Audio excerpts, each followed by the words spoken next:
all-day baby shower, and I took off my bra in record time. You'd be impressed. Is it just me, or does anybody else out there feel the need to, as soon as they walk in the door, and sometimes even before they get home, to take off their bra, like right away? And then once the bra is off, the contacts seem to come out. Next up. That's more like it. I'm such an old lady. I just want to be free. I actually would like to take all my makeup off now too. I'm pretty sure it's only 6 o'clock and I am ready for bed. I'm only 36, but I feel 50. It's just the realities of life as an introvert. When you spend all day at a party, that's all you can do for days. This neighborhood, I like sea country. I like sea country. Sea country, Torrey Hills. Did you not know I was filming you? I had no idea that I was snapping you. That's how I naturally sound. That's what you sound like. That's what we listen to all the time. Look at some of these summer. Look at that. Look at that. Some of these are good. We don't have money to buy a house. Porch. It's not really the front porch I was thinking of. Yeah, but we could make it work. Somebody took a bite of this.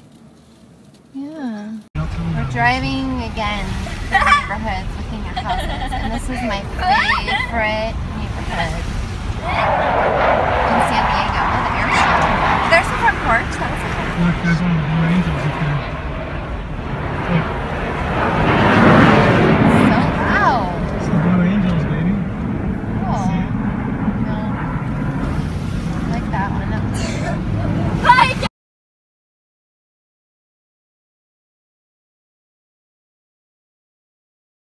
So we are in the car. We're driving to church. We don't have the girls or their mom with us this morning. They had trouble sleeping last night, so they stayed home. But you may have noticed that we didn't have a fam cam up this week, and that's because it was quite the week. So it started with, we had the court date on Tuesday. So Monday night I didn't sleep that well because I was kind of just thinking about what the decision was going to be, what was going to happen. And then Tuesday morning was the court date, and we found out that the girls got to go home on Friday. On that permanently. But then that's when the fun started. So that night I was taking a shower with Chloe, and we have one of those like jacuzzi tubs that are really like sleek and slippery, and she was playing with her bath toys and soap on the bottom, like she's giving her bath toys a bath. And I was trying to step over her and slipped and fell backwards, and I hit my head, my neck, my back, my arm. I think you can see. Actually, you're still bruised. Look at that. Do you see my arm there? Oh my gosh, I hope it's like showing. It's like green. It's turning green. So yeah, so I felt really nauseous for a good, what was it, like an hour probably? I think you had a mild concussion, in my medical opinion. In his Google MD medical opinion. So I just had to like lay down the rest of the night. So Jimmy got to get all 4 kids dinner in bed, and it was just chaos. Then the next day, so I didn't sleep well that night because every time I turned over, everything hurt. Like my body was just swollen and bruised and sore. So 2 nights of no good sleep. And then Wednesday, sent the girls to preschool. Chloe didn't have school last week, so she was home. And I get a call from the girls' school saying that there was an outbreak of lice, and that one of our girls had it. She wasn't the one who started it, but she caught it. And so we had to go pick her up. I have never dealt with lice. Like, I have 3 sisters. My mom had a daycare in our home with like 20 kids, and all my years I've never had lice. Can you believe that? We never had lice in that house. Amazing that you dodged it. Chloe's never had it, so I didn't know what to do. And I think with the combination of not sleeping well, the emotions of everything that was going on with the girls getting ready to move home, and then lice, which in itself is just disgusting and overwhelming. I started to kind of, what would you call it, break down? You became very, very fragile. Yeah. So Jimmy went and picked up the girls because I couldn't deal with it. Like I was so scared. So he picked them up. We had to do a lice treatment on her hair, and then we had to check everybody else. So far, that was on Wednesday. Today's Sunday.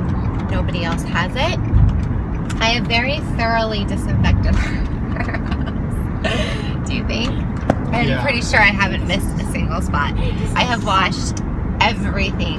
I've put things in bags. I put things in the dryer. Because, you know, a 4-year-old, she's all over the house. Like, she touches and is on everything. So I didn't know what could have been infected with lice, you know. So that was Wednesday and Thursday. Thursday, that was like my breaking point. Like, I cried so hard. I couldn't breathe. I think Jimmy I was driving and I called him, and I just like, because he told me he was going to be late from work. I was like, do you even love me? Like, my arm was getting tired. I felt really unloved in that moment and really abandoned, and I had been doing laundry for 24 hours straight. I was obsessively checking my head.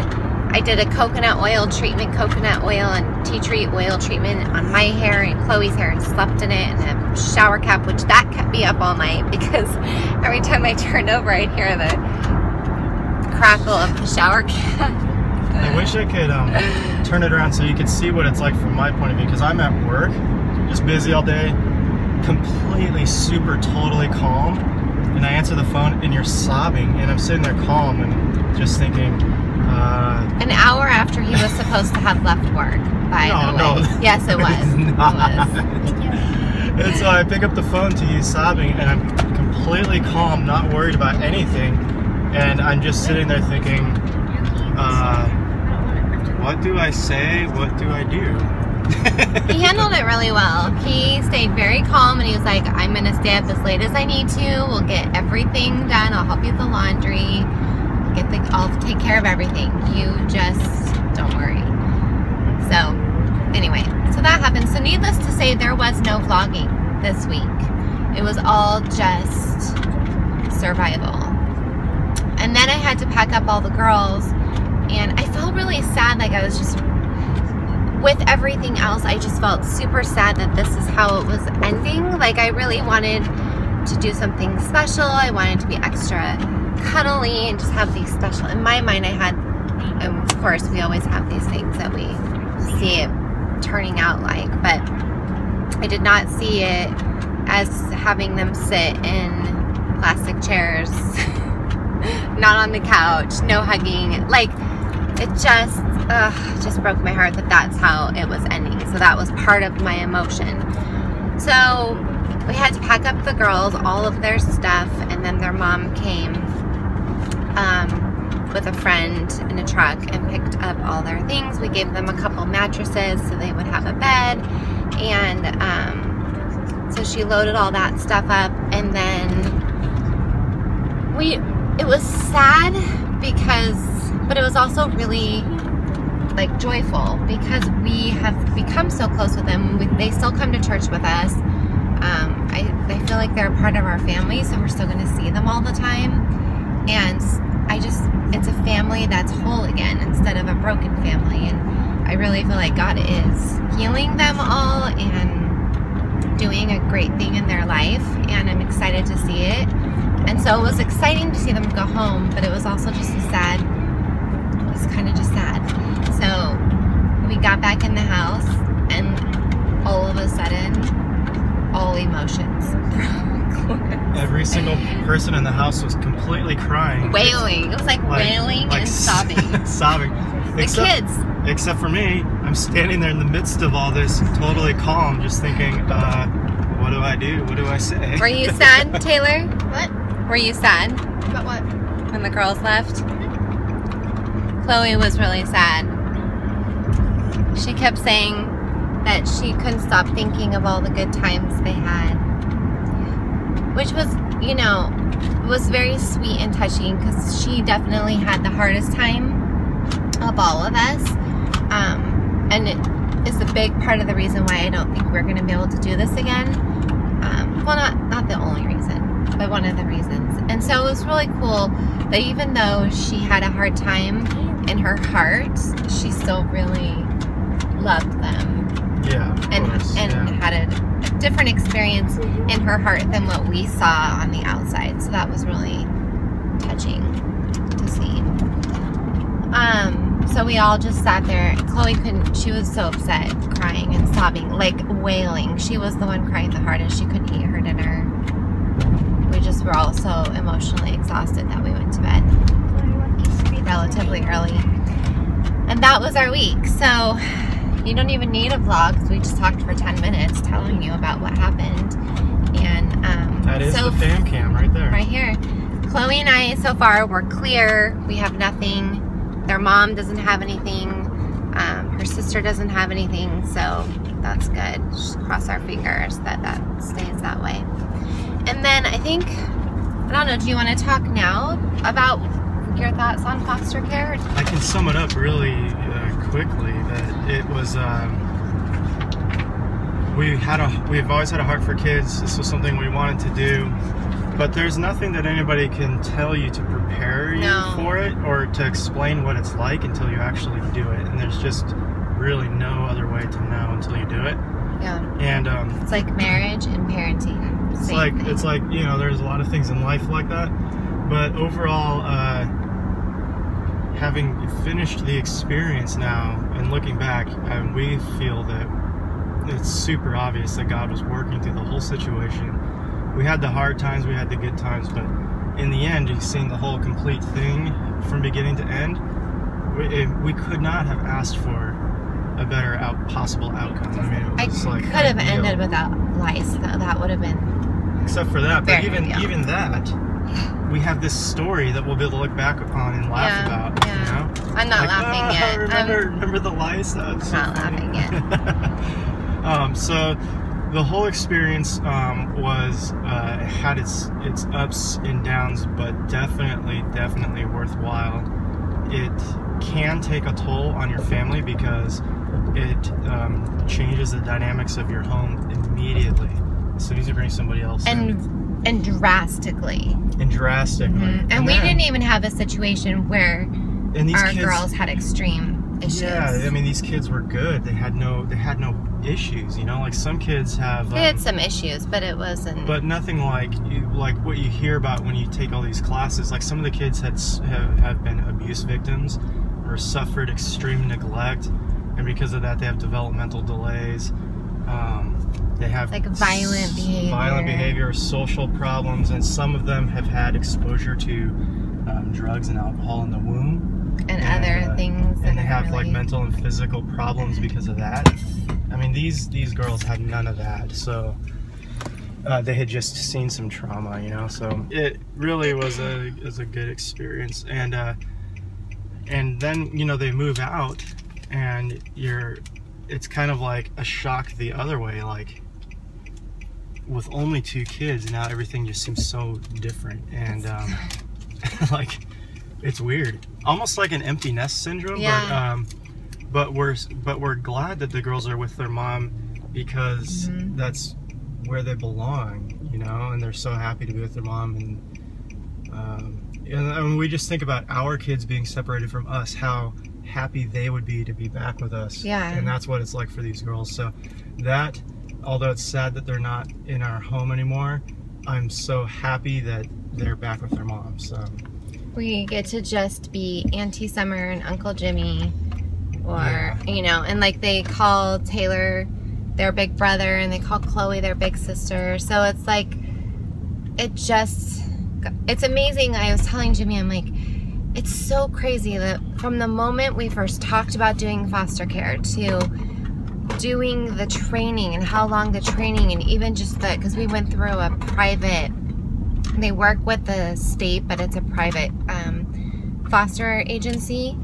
And so they really get in depth with their interviews with you. It was just overwhelming and exhausting and emotionally draining. And it took so long. It took months and months to finish. Then the day we were certified, the very next day we got the call. So it's like, it just is so cool. Like, God had such a specific plan for us that it's just the way the timing of it all worked, so that that day we would get our foster license was the day that these girls needed to come to our home. And so many times throughout the process I was like, did we make a mistake?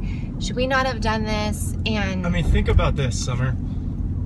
What if we had delayed doing one of the steps that we need to for the certification process by one day? Like, there's something that we need to do and we said, we'll just do it tomorrow instead. Or what if we did it one day sooner? We're like, you know what, let's just get this done today. If we had done it one day sooner, we could have had a call for a different kid in our home. Or a day later, these girls would have gone to somebody else's home. Or they could have been split up into two different homes. Like, who knows? And God's timing was perfect. And it's not so that we could do a great thing, and it's not, I don't even know, our thought was we wanted to provide a good home in a traumatic time, but I feel like God was like, I have a plan for their life, and you're just gonna be like the middle people so I can do my thing. Like, it wasn't even about us. God was like, he was like, you're in my house. He's like, I like the hand. You're in my house. He's like, this is my world. You're just living in it. So the one thing, and we'll wrap it up here, because this is really long. This is like a full length. This is a fan cam right now. Cam. You can put this up. And I've said this all throughout, is we did not do this perfectly. We are not to be praised. No. At all. Like, and I could start crying if I even dwell on it. Don't cry, we're almost to church. No, I don't want to. You don't want your mascara on. No, can't have that. We did not do this perfectly, and we made a lot of mistakes, and I questioned if we were doing the right thing because we weren't doing it the way we envisioned it. And, it's like, and I've said this before in a vlog, I think, but like, when you have a broken bowl or a broken glass, you throw it away because it doesn't do its job anymore. Like, we were broken. I felt we're not doing our job. But we just kept praying, and our friends prayed for us, our church prayed for us, you guys prayed for us, and I really feel that God just came and filled in those gigantic cracks and chips and all the brokenness of us, and made us useful for His glory and His purposes. And I'm so grateful that we didn't give up, that we just stayed faithful to what God asked us to do. And my kids, like, I'm just super proud of them, that they stayed faithful. Taylor can't hear a word.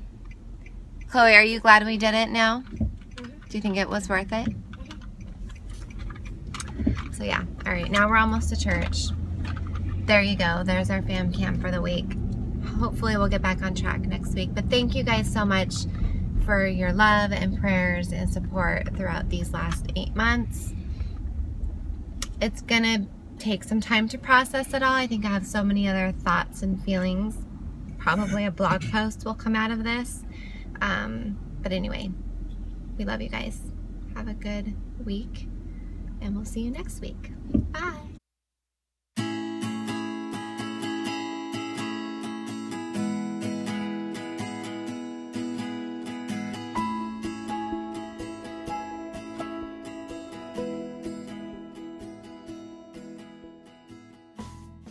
Today I'm going to be sharing with you my favorites from the month, all the stuff that I love and use the most, or things that are new in my life. Sometimes I bring in oldie stuff that I haven't mentioned.